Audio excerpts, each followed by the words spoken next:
I think Ivo Daalder, the U.S. ambassador in NATO, actually expressed the pivot, I think, best, where he said, this is really a pivot away from a decade of war and a pivot toward the big strategic issues of the 21st century rather than the remainder of 9/11 and the 20th century.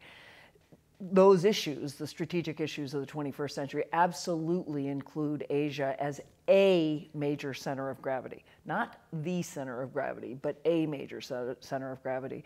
And I think in the way it was initially framed, this kind of pivot to Asia, it completely missed the fact that if the US is going to be focusing on Asia as a center of gravity, then Europe is that much more important for the Middle East, for Africa, and for basic transatlantic, kind of anchoring the transatlantic relationship.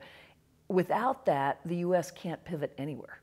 So, when I was back in Washington recently, and I had a conversation with Secretary Clinton, and her perception is absolutely, without Europe there, more trusted than ever, how on earth can we focus on a crisis in Southeast Asia if we don't know that the Europeans are there working in the Middle East, and particularly again in Africa, because so often crises happen in Africa, and the U.S. has AFRICOM, but it's the Europeans often who have the relationships and are willing to actually take action.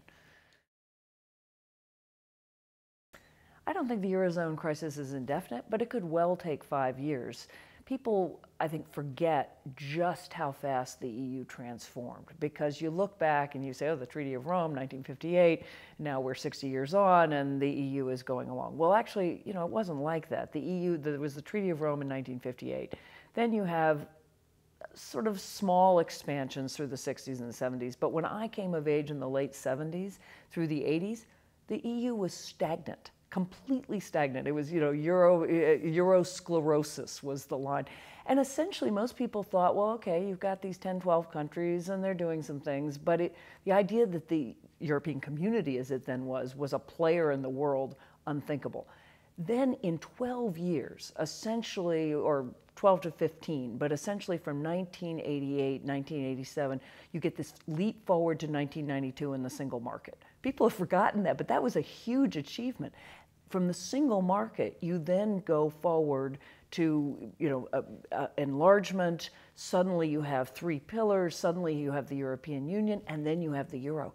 That's an enormous amount of integration in a very short period of time. So I think if it takes 5 years to sort out actually how the Eurozone is going to move forward, which has to be much tighter fiscal integration, which was always needed, and now there has to be, that over the time of history, when people look back and see that Europe united in its distinctive way, will be a blip. But for a culture that lives on the day-to-day stock markets, it seems like an eternity.